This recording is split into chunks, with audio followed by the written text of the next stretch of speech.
Hi, my name's Keaton. On my 37th birthday, I thought my wife was finally proud of me.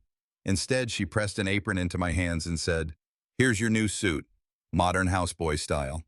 The table roared, her friends, my in-laws, even her smile.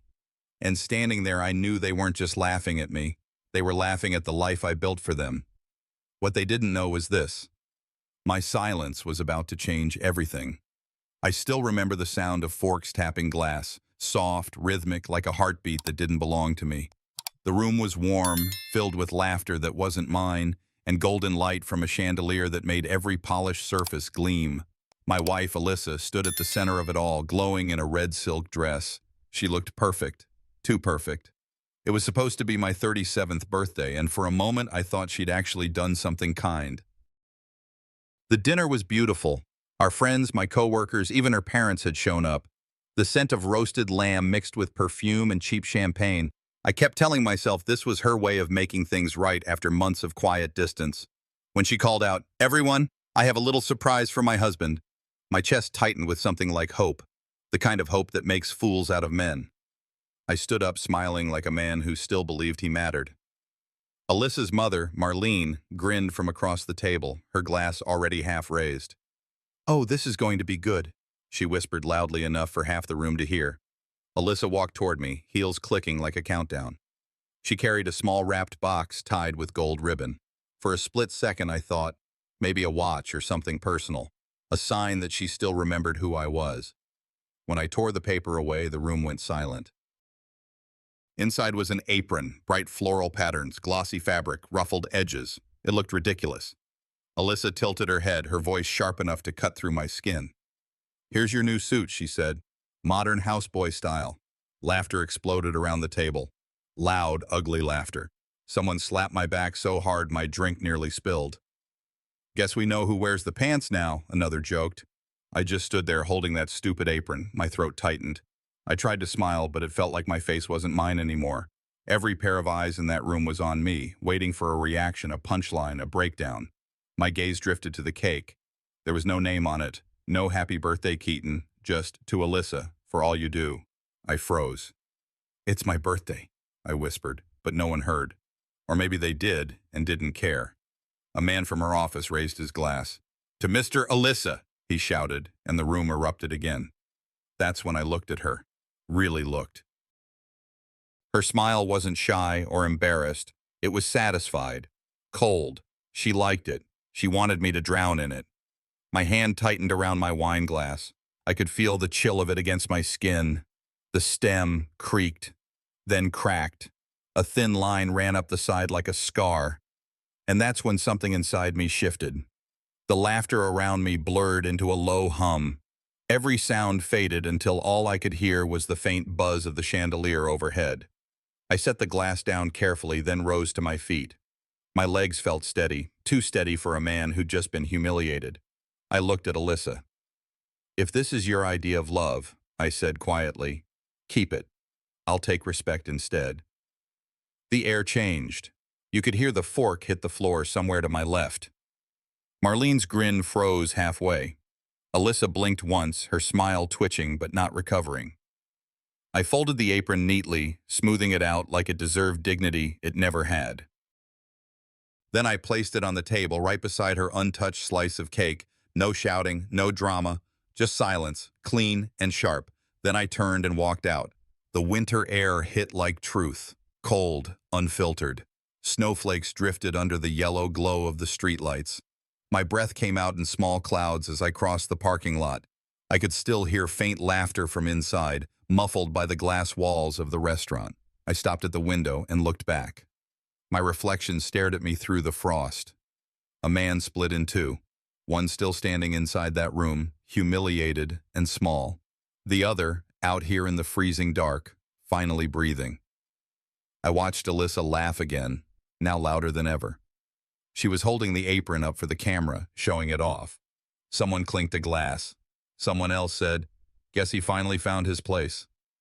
Maybe they were right, just not the way they thought.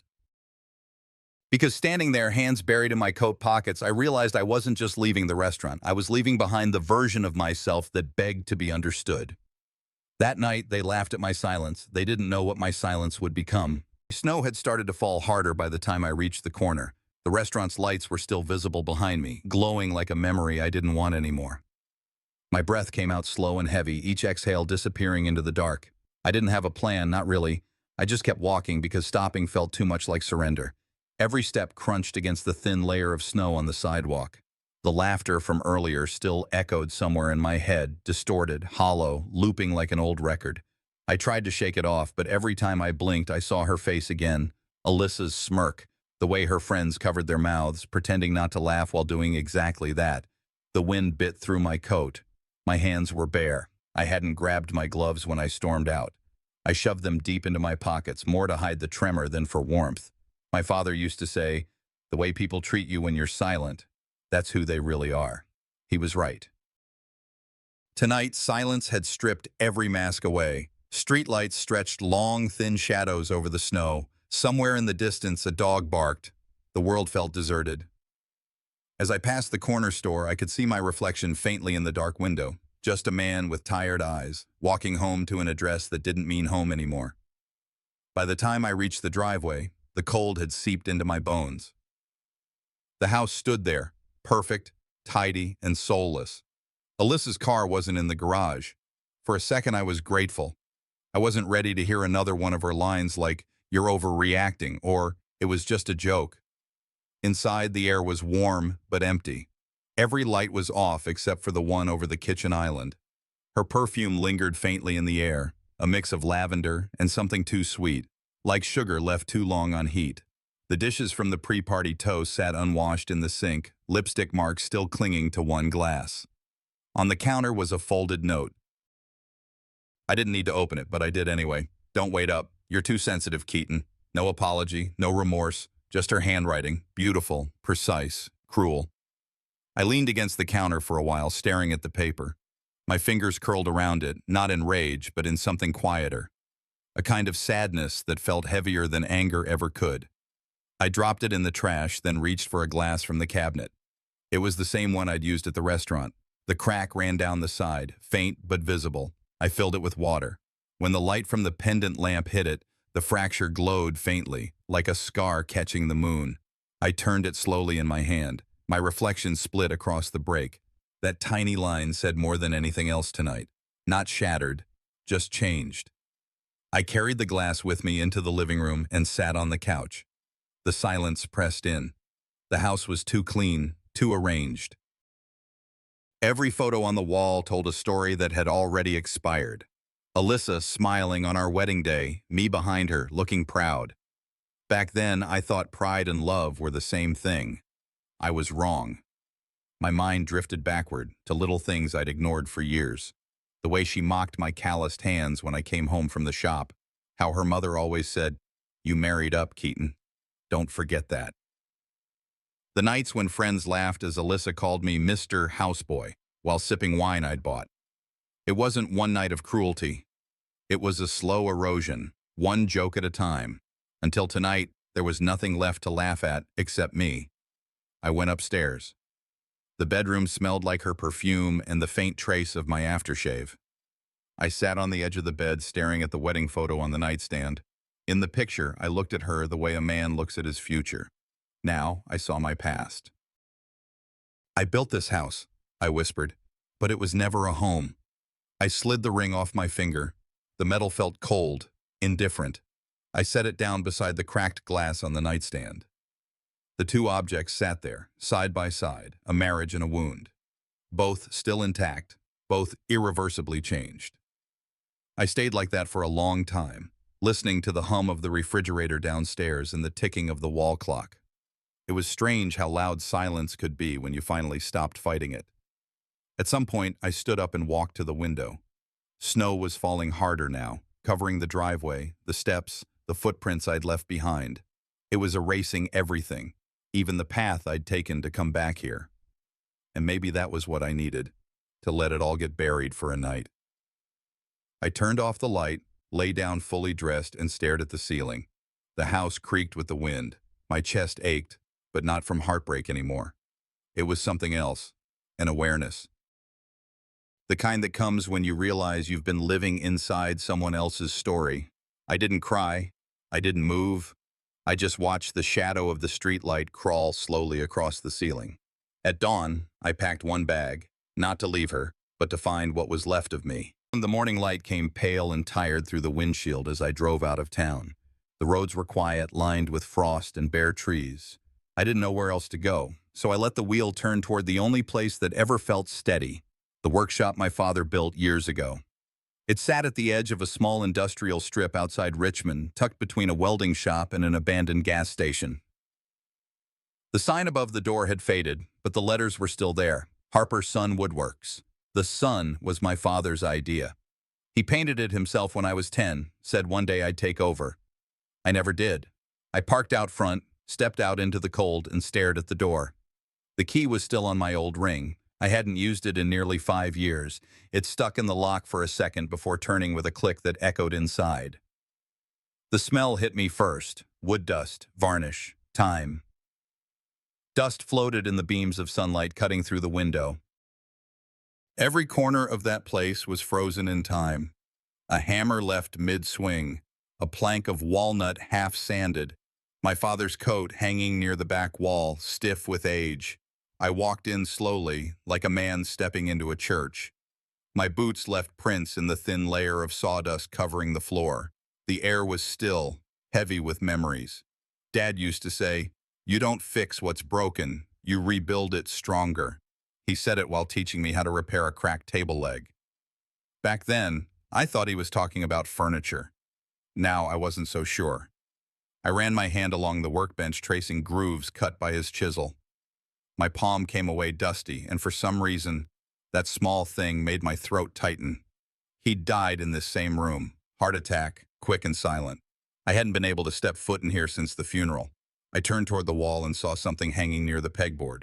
It was his old apron, faded canvas torn at the pocket, strings frayed. I took it down carefully. The smell of wood and sweat still clung to it, even after all these years. I slipped it over my head. It felt heavy, but right. The fabric settled against my chest, grounding me in a way I hadn't felt in a long time. That apron was everything the one from last night wasn't. No mockery, no joke, just work, pride, and purpose. I stood there for a long while, breathing in the silence. The door creaked open behind me. "Keaton?" I turned. Raymond stood there, old friend, gray at the temples now, wearing the same denim jacket he'd had since we worked together. "I'll be damned," he said softly. "Didn't think I'd ever see you back here."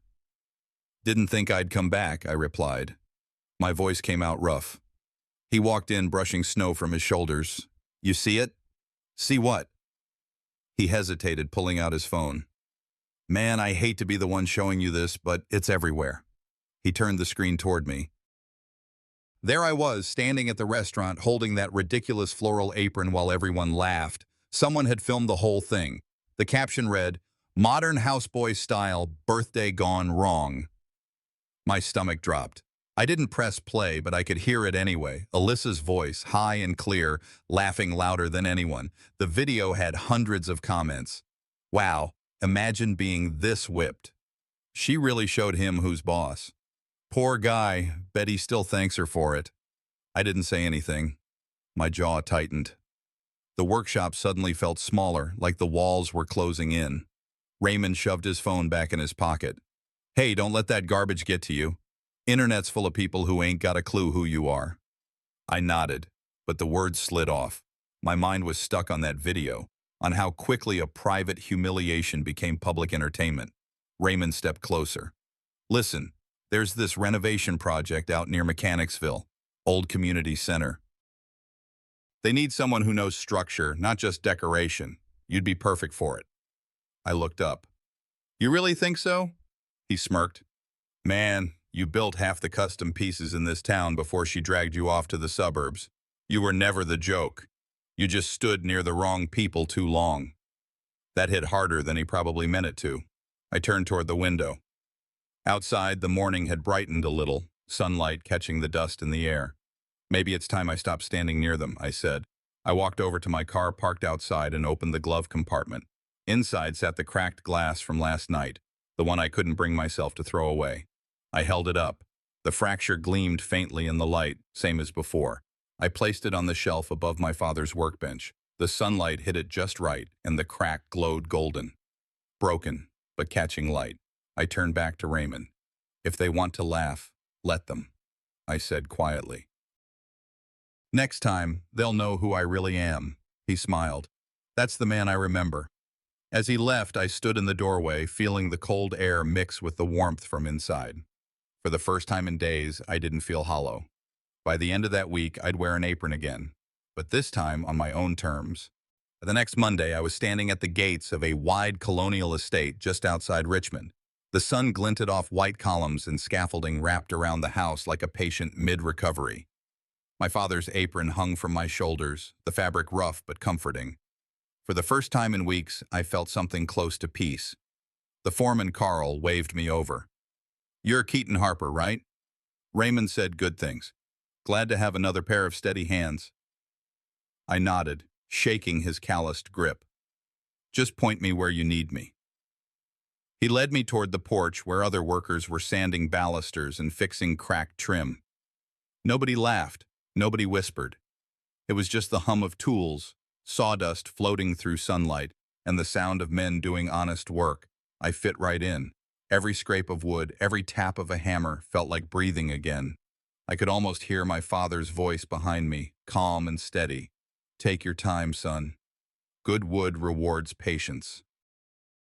I smiled to myself, running my fingers over the grain. The rhythm of work healed what silence had broken. By noon, the lady of the house came out to greet us. Eleanor Hayes, silver hair tied neatly, posture like she'd been carved from the same oak she wanted restored. She carried a tray of lemonade, her voice soft but clear. "You must be the new craftsman Raymond mentioned," she said. "You remind me of my husband. Patient hands, tired eyes." Her words caught me off guard. "He must have been a fine man then," I replied. She smiled faintly. "He was. Built half this place himself before his heart gave out. I suppose that's why I couldn't let it fall apart."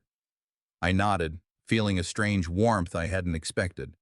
There was something in her tone, a quiet understanding, the kind of grief that doesn't ask for sympathy, only respect. She stayed a while, watching me sand down a window frame. "That apron," she said softly, "looks like it's seen decades." "It has," I answered. "It was my father's. He used to say it carried the scent of work and the weight of pride." Her eyes softened. "Hold on to both, Keaton. They're rarer than people think." When she walked back inside, I caught my reflection in the window. The man looking back didn't seem broken anymore, just scarred in the right places. I ate lunch on the back steps with the crew, the air filled with the smell of pine shavings and coffee. For once, I wasn't thinking about the past, until I heard the low hum of an engine. A sleek black SUV rolled up the gravel drive. The laughter around me faded. The door swung open. Alyssa stepped out. Designer coat, sunglasses, anger written across every movement. My stomach tightened, but I didn't move. She walked straight toward me, heels crunching against the gravel. "So this is where you've been hiding?" Her tone dripped venom. "You embarrassed me, Keaton. You made me look pathetic, running away like some child." I stood, brushing sawdust from my hands. "I didn't run, I walked away." Her laugh was sharp. "You think building birdhouses makes you a man again?" I held her gaze. "No," I said quietly. "But it reminds me what one looks like." The other workers froze, eyes darting between us. Carl took a step forward. "Ma'am, this is private property. I'm going to have to ask you to leave." Alyssa glared at him, then back at me. "You'll regret this," she hissed. "When I'm done, you'll have nowhere left to crawl to." She spun around, nearly slipping on the gravel before storming off. The SUV roared to life and disappeared down the road. Silence hung in the air for a moment before Carl muttered, "Guess we know why you're so focused." I chuckled under my breath. "Yeah, you could say that." Eleanor appeared at the doorway again, her face calm but her eyes sharp. She looked at me for a long moment before saying simply, "Tea's ready when you finish up." Later, as the sun dipped behind the trees, I sat with her on the porch. She poured 2 cups of chamomile, the steam curling between us. My husband once went through something like that, she said softly, humiliated in front of his colleagues for standing by his values. They called him weak. But he built this place after that. Every wall, every step, proof that pride isn't arrogance. It's what you build after being humiliated. I looked down at my calloused hands, then at the apron resting across my lap. I used to think pride was something you had to hide to keep peace, I said. Now I think maybe peace isn't worth that kind of silence. She smiled gently. Then you're already rebuilding, Keaton. When I left that evening, the light from the house glowed behind me like a quiet promise. I climbed into my truck, the cracked glass sitting in the cup holder, catching the last trace of sunset. That night, her words echoed louder than my wife's laughter, and I realized maybe this wasn't revenge. Maybe it was rebirth. The next week passed quietly, and for the first time in a long while, silence didn't sting. I woke before dawn, made coffee strong enough to stand a spoon in, and drove to the estate with my father's apron folded neatly on the seat beside me. Work had become my rhythm again. The scent of sawdust, the steady hum of drills, the sound of laughter from the younger crew. It all felt like music I'd forgotten I loved. Eleanor had started trusting me with the finer pieces. The old oak chairs from her husband's study, the cracked cabinet doors no one else dared touch. I fixed each one carefully, polishing, sanding, breathing life back into wood that still remembered the shape of his hands. The younger guys called me sir, half out of respect, half habit. It felt strange at first, like a title I didn't deserve, but the more they asked questions, the more I realized I'd become what my father once was, a man worth listening to. At lunch, I'd sit on the back steps with my sandwich and look out over the creek, sunlight glimmering off the water. My cracked glass stayed in my toolbox, a reminder that what's damaged can still serve its purpose if handled right. By Friday, Eleanor's dining room was almost finished. When she walked in to see the restored table, she touched the surface gently and whispered, "My husband would have liked you." I didn't say much, just nodded, because hearing that meant more than any praise. That night, back at my small apartment above the workshop, the phone buzzed. Unknown number. I hesitated before answering. "Keaton?" "It's Marlene." Alyssa's mother. Her voice was polished but cracked around the edges. "I've been trying to reach you for days." Alyssa's. Struggling. Her sponsors dropped her, and the boutique's closing. She's not herself. She needs you to come home, help fix things before it's too late. I stared at the wall, the faint hum of the fridge filling the silence.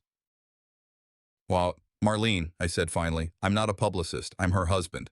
Or at least I was." "You're still her responsibility," she snapped, then softened. She said things she didn't mean. We all did. You know how family fights get. "Fights end," I interrupted. "What happened wasn't a fight. It was who you all chose to be." There was a pause, long and hollow. "You'll regret turning your back on her," she said before hanging up. I set the phone down on the counter next to my cracked glass. My hand trembled, not from anger, but from the weight of everything I didn't say. Later that evening, I sat by my workbench. The room was dim, the air thick with the scent of varnish and cedar. I opened an old folder on my phone, the one filled with Alyssa's early messages, photos of us in simpler times, notes that used to make me smile. "You're the calm in my chaos. You make the world feel smaller, safer," I almost replied. My thumb hovered over the keyboard, words already forming. And then, without thinking, my eyes drifted to the note she'd left me on the counter weeks ago. "You're too sensitive, Keaton." I deleted the draft. The sound of that single tap, delete, felt heavier than any argument we'd ever had. The next day, Eleanor called me into the main house. Her tone was kind but deliberate. "You've been doing good work here," she said. "If you'd like, there's room for you to stay on, full-time. You could live here, manage the crafts." I smiled, genuinely touched. "That's kind of you, ma'am." She hesitated, folding her hands. "There's just one thing. People in this town talk about what happened with your wife. It might be best not to discuss it. I'd hate for gossip to find its way here." I understood what she meant. She wasn't judging, just protecting her peace. But still, I felt that old tightening in my chest. "I'll never mock them," I said softly. "But I won't hide anymore." Her eyes held mine, and for a moment there was something proud in her expression. Then build what truth looks like, she said. That night, I stayed late in the workshop. The rain pattered softly against the roof, steady and cleansing. I drew up plans for a new dining table, the kind Alyssa once called old-fashioned. I smiled at the memory, not out of bitterness, but clarity. This time, I wasn't building to impress anyone. I was building to remember. Each piece of wood felt like a confession, each stroke of the chisel a release. When I turned the table over, I carved 6 words beneath the surface. Words my father told me when I was 10, holding my first hammer. You don't fix what's broken. You rebuild it stronger. When I leaned back to look at it, something in my chest eased. The air felt lighter, the silence gentler. I thought I was done with her world, until her lawyer showed up at my door. And the morning started quiet, the kind of quiet that feels earned. I was sanding the last corner of a table leg when someone knocked on my door upstairs. It was barely 7 a.m. The sun had just started creeping over the rooftops, spilling pale light through the blinds. I wiped my hands on a rag, expecting maybe Raymond or the landlord. Instead, a man in a gray suit stood there, holding a clipboard and an envelope. His voice was flat, practiced. "Keaton Harper?" "Yes," I said slowly. He handed me the envelope. "You've been served." I frowned. "Served what?" He was already turning down the hall when he said over his shoulder, "Civil notice. Defamation." I closed the door and looked at the thick, cream-colored envelope in my hand. The words, "Notice of Civil Defamation," stamped in bold letters, stared back at me. The sender, Alyssa Vance, through counsel, Weaver Halloway. I opened it. My stomach knotted. Alyssa claimed my sudden disappearance and unexplained silence had caused irreparable harm to her professional reputation. Sponsors had withdrawn, clients left her boutique, and, according to her attorney, I was to blame for creating an atmosphere of ridicule. I couldn't help it. I laughed. A bitter, short sound that echoed off the empty walls. The woman who humiliated me in front of everyone now accused me of defamation by saying nothing at all. Silence had finally spoken louder than her lies. Still, I felt that old heat rise in my chest, the mix of disbelief and anger that made my fingers tremble. I sat down at the edge of the bed, the papers spread beside me, and took a long breath. Then I reached for my phone. "Raymond," I said when he picked up, "you got a minute?" 2 hours later, we sat in his truck outside the lumber yard, steam rising from our coffee cups. He flipped through the papers, shaking his head. "She's got nothing." "But that doesn't mean it'll be easy. These kinds of suits, they're designed to exhaust you, not win." "So she wants control," I muttered. He nodded. "Exactly. You walk away, she finds another leash." I leaned back, staring through the windshield at the gray morning. My pulse slowed, and my voice came out steadier than I expected. "If she wants a courtroom, she'll get one. And the truth she buried there." Raymond looked at me carefully. "You sure you want to open that door?" "Doors like that don't stay closed forever," I said quietly. That afternoon, I drove to the Hayes estate. Eleanor was arranging flowers on the porch when I walked up. She turned, immediately sensing something was off. "What's happened?" I handed her the envelope. She skimmed the first page, her expression darkening. "Oh, for heaven's sake." She set it down on the table beside her. "Some people can't stand not being the victim." "I thought she was done," I said. "She's not after justice," Eleanor replied softly. "She's after attention. Let her scream in court. People remember silence longer than noise." Her words hit deeper than she probably realized. I nodded, feeling something shift inside me. Not anger this time, but calm purpose. That evening, back at my workshop, I went through my old files, stacks of folders, receipts, and forgotten contracts. The smell of wood and dust filled the air as I searched for anything tied to her boutique. Invoices I'd signed, payments that never came, drafts of emails she'd dictated. Hours passed before I found it. An old email from her. It was dated nearly 2 years ago, attached to a proposal for her boutique's expansion. The subject line read, "You're boring ethics again." I opened it and felt the sting return. She'd mocked my suggestions to file taxes properly, laughing that honesty doesn't sell handbags. Worse, she'd attached a photo of me in my home workshop, sleeves rolled up, captioned, "The little man who thinks he's running a business." I leaned back in my chair, the glow of the screen lighting my face. The same photo she'd used to humiliate me now sat in an email that proved she'd exploited me for her brand. Evidence hiding in plain sight. I saved the file, labeling it simply, Truth. By midnight, the workshop was still. I poured a cup of coffee and sat near the cracked glass on the shelf. The lamplight caught it just right, sending fractured gold lines across the wall. I never wanted revenge, I whispered to the quiet room. Just peace. But peace, it seemed, was something you had to build, piece by piece, just like furniture, stronger where it once broke. I thought of my father's words, of Eleanor's calm, of Alyssa's laughter, all weaving together into one truth. Silence wasn't surrender. It was patience sharpened to a blade. When her lawyer called for settlement, I didn't say a word. I just sent him a file. The morning of the hearing felt heavier than any I'd lived through. Richmond's downtown was already buzzing when I stepped out of the cab. Reporters lining the courthouse steps, cameras flashing like summer lightning. I could hear my name shouted from behind the barriers, followed by the nickname the tabloids had given me, the Apron husband. I didn't flinch. I was wearing my father's old apron folded neatly under my arm, not as a statement, but as a reminder of who I was before all this noise began. Across the plaza, Alyssa stood surrounded by microphones, her lawyer beside her like a shadow. She was immaculate, every hair pinned, every word rehearsed. Her trembling hand rested dramatically over her heart as she told the cameras, "This is about justice, about standing up to cruelty." The crowd ate it up. I just walked past them and through the courthouse doors, silent. Let them talk. Inside, the air was cool and stale. The bailiff's voice echoed as the case was called. When we took our seats, I felt the weight of every stare behind me. Curious strangers, reporters, even a few old neighbors who'd come to see the spectacle. Alyssa's attorney stood first, pacing like he owned the room. His voice boomed. "Ladies and gentlemen, my client has endured months of humiliation. Mr. Harper's disappearance, his insinuations, and his refusal to speak publicly have fueled damaging rumors that destroyed her livelihood." He gestured toward me.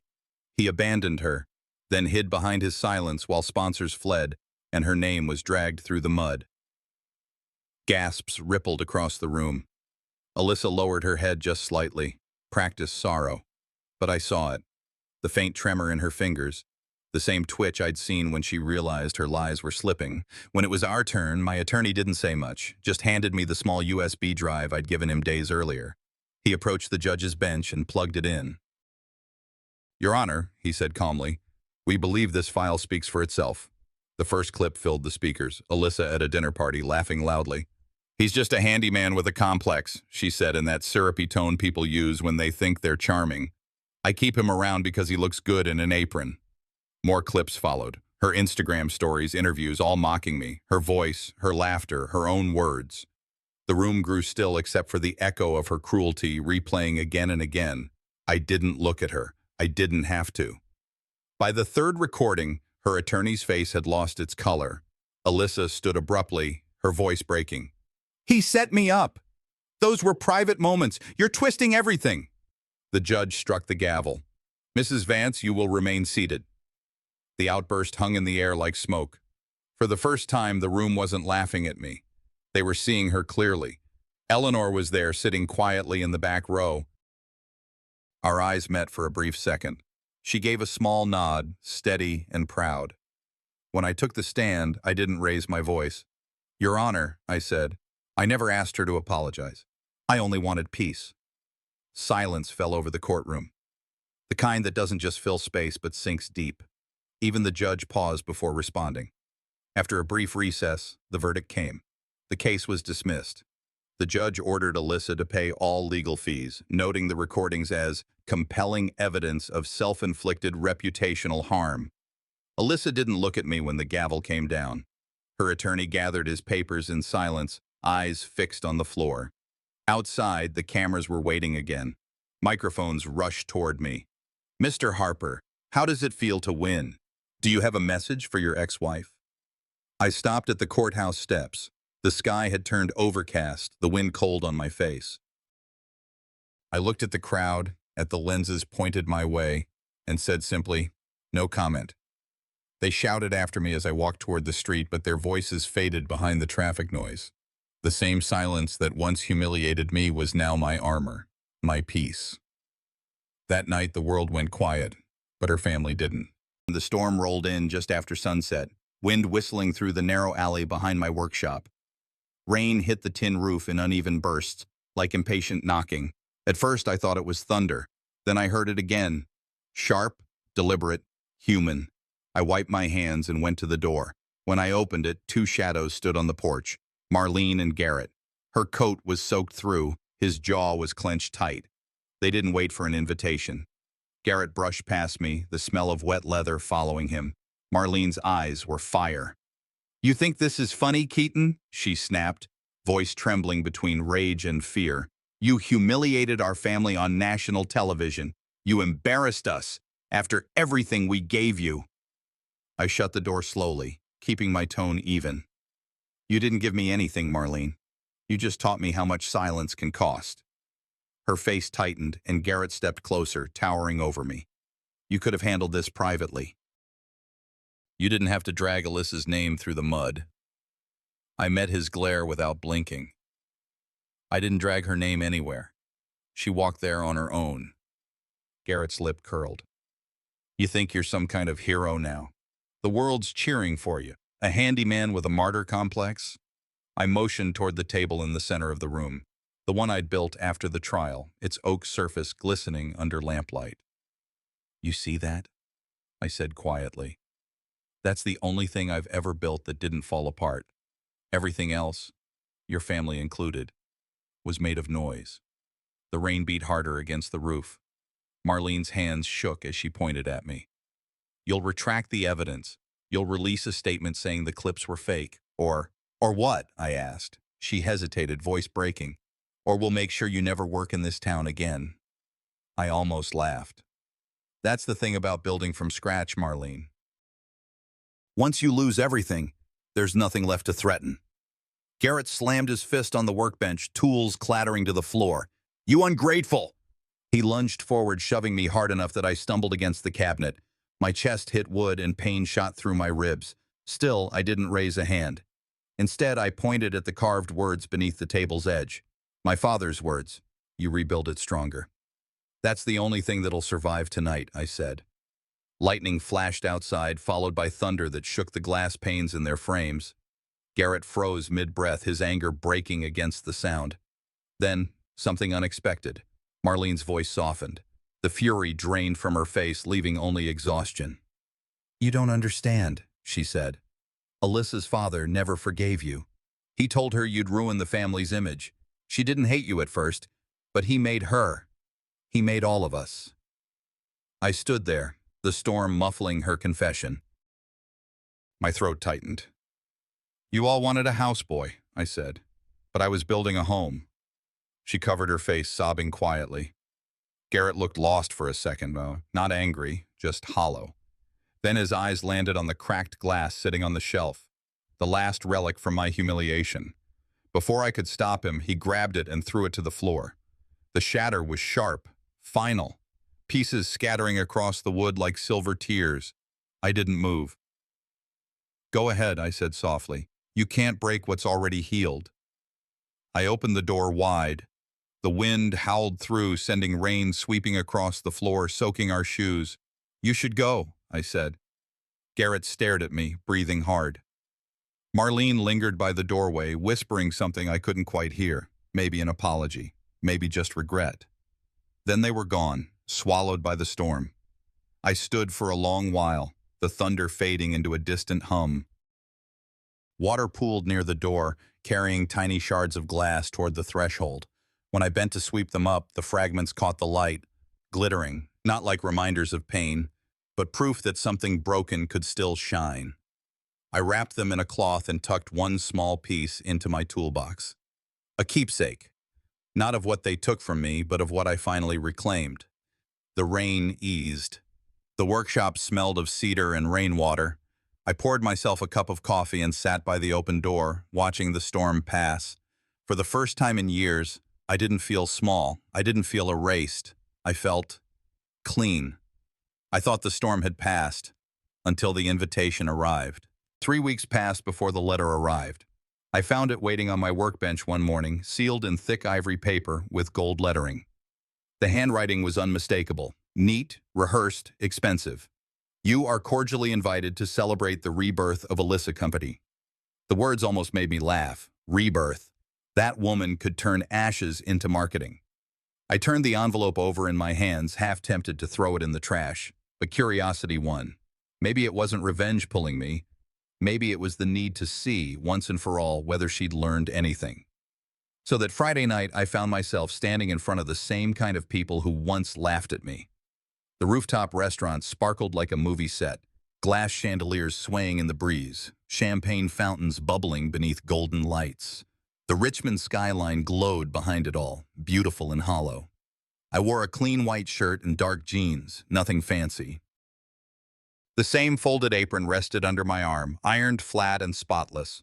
It wasn't armor, it was memory. As I stepped inside, the whispers began. Faces turned. A few reporters lifted their phones, ready to capture the husband who sued silence. I ignored them. Alyssa stood near the podium, radiant under the soft lighting, her hair pinned into waves that framed the same practiced smile I once thought was love. For a second, our eyes met. Her expression faltered. "Relax," I said quietly as I passed her. "I'm just here to listen." The air was thick with perfume and chatter, that kind of shallow laughter that fills every corner but never reaches the soul. I took a seat at the back, near the railing overlooking the city. The storm from that night had long passed, but I could still smell the memory of rain. When the crowd finally settled, Alyssa took the microphone. Her voice trembled just enough to sound genuine. "I've learned," she began, "that life gives us second chances. I lost everything, my reputation, my confidence, but through forgiveness and hard work, I rebuilt not only my company, but myself." Murmurs of approval swept the crowd. She continued, tears glistening like a script come to life. "Tonight isn't just about a brand. It's about redemption, about learning from pain, and forgiving those who hurt us." I could almost admire the performance. Almost. Every sentence she spoke was another coat of paint on the same rotted wood. She spoke of resilience while conveniently skipping over cruelty. She sold repentance like a luxury handbag. Limited edition, overpriced, and hollow. When the applause came, I waited for it to die down. Then, slowly, I rose from my chair and walked toward the stage. Every step quieted another whisper. By the time I reached her, the whole rooftop had fallen silent. Alyssa's eyes widened. She looked unsure whether to welcome me or run. I reached into my pocket and set something small on her podium. A shard of glass, the one I'd kept from the night Garrett shattered it. It caught the light, a sliver of silver flame between us. "You left this in my house," I said softly. "I kept it safe." Her lips parted, but no words came. I stepped back, my voice steady. "You don't rebuild a life by repainting the wreckage, Alyssa." For a moment, the city itself seemed to hold its breath. The chandeliers swayed, the cameras hung midair, and every face around us, and the ones that once laughed, judged, and whispered, now stared silent. I didn't stay for her reaction. I didn't need to. The truth had finally said enough without a single accusation. I walked out, the night air cool against my face. Behind me, applause never came. Only the faint hum of disbelief and the kind of silence that feels heavier than thunder. Outside, the horizon was turning pale gold. I stopped on the street corner, watching the first line of dawn stretch across the river. My phone buzzed. A message from Eleanor. "Proud of you. You finally built the home you were meant to." I looked down at my hands, the same hands that once trembled in shame, now steady, calloused, real. They once laughed when I stood in silence. Now silence is all that's left of them.